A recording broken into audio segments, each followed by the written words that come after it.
So hello guys, welcome to my vlog, new day, new vlog. आज चाहिँ 11 बजेबाट vlogging start गरेको छु हैन तपाईहरुलाई। आज चाहिँ म घरदेखि क्लाससम्म गएको र क्लासदेखि फर्किँदै गरेको सम्मको भ्लग हजुरहरुको माझमा देखाउने छु। अब हेरौँ है त, म रेडी भएर क्लास जानको लागि रेडी भएर निस्किँदै गरेको बाटो हेरौँ है त। मैले चाहिँ भ्लगिङ स्टार्ट गरेको केही दिन मात्र भएको छ हैन। पहिला रिल्सहरु हालिराख्थे र अब भ्लगिङ नै स्टार्ट गरौँ भनेर भ्लगिङ स्टार्ट गरेको चाहिँ केही दिन मात्र भएको छ। सो सबैजनाले साथ सपोर्ट दिइदिनु होला हैन। अब ठुल्ठुलो क्रिएटरहरुलाई चाहिँ साथ सपोर्ट दिनुहुन्छ, हामी जस्तो सानो युट्युबरलाई चाहिँ हैन कसैले साथ सपोर्ट नै दिनुहुन्न। हजुरहरुको माया पाएपछि राम्रो राम्रो भ्लगिङहरु स्टार्ट गरिराख्ने छु।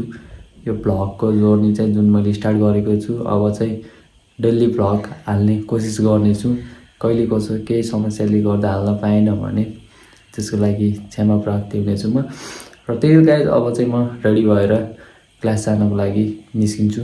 हेरौँ है त के हुन्छ आज क्लास जानुसम्म। त्यो सबै बायोडाटाहरु हजुरहरुको माझमा राख्ने छु। फर्स्टदेखि लास्टसम्म भिडियो हेरेर साथ सपोर्ट दिइदिनु होला। क्लासको लागि रेडी भएर अब चाहिँ निस्किन लागिसकेको म घरबाट। निस्कि पनि सके म घरबाट। बाटो फेरि हाम्रोतिर चाहिँ डेन्जर छ क्या। हाम्रोतिरको बाटो चाहिँ अलि खत्तमै छ क्या। हाम्रोतिरको बाटो कहिले बन्छ खै, लास खत्तम नै छ क्या हाम्रोतिरको बाटो। क्लासहरु जाँदाखेरि पनि यति गाह्रो हुन्छ कि जुत्ता नै लाउनै मिल्दैन क्या। तपाईहरुले देख्न सक्नुहुन्छ हाम्रोतिरको बाटो चाहिँ यस्तो छ। पुरै बाटो हैन, पुरै खराब छ क्या बाटो। जुत्ता लाउनै मिल्दैन, यस्तो डेन्जर खराब छ बाटो। जुत्ता लाउनै मिल्दैन। त्यसैले जुत्ता फेरि मैले कहिले लाउँदैन क्या। जुत्ता लाउनु पर्यो भने उ माथि गएर लाउँछु क्या मैले चाहिँ। त्यही हो, क्लासको लागि रेडी भएर निस्किसकेँ म। देख्न सक्नुहुन्छ हाम्रोतिरको यस्तै छ भ्यूहरु। अनि धानहरु रोपिरहेछन्, हरियो हरियो भइरहेछ। यत्रो भइसक्यो धानहरु पनि। म चाहिँ क्लासको लागि रेडी भएर निस्किसकेँ। अब तपाईहरुलाई म क्लासबाट आएको थिएँ गाइस, पानीले भिजाइदियो कच्चा पारामा।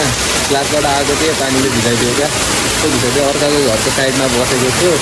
देख्न सक्नुहुन्छ पानी यस्तो परेको छ नि सुर्खेतमा। भर्खर क्लासले बाहिर निस्केको थिएँ, पानीले एकदमै भिजाइदियो क्या। अनि अर्काको घरको साइडमा बसेको छु।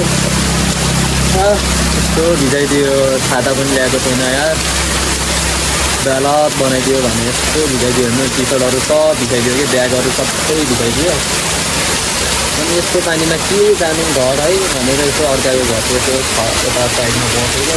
यस्तो पानी पड्यायो, कच्चा पानी पड्यायो ल।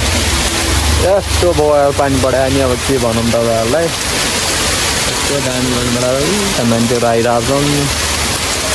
यस्तो खतरा पानी पड्यायो। ल गाइस, पानी रोकिएपछि भेटौँला अब।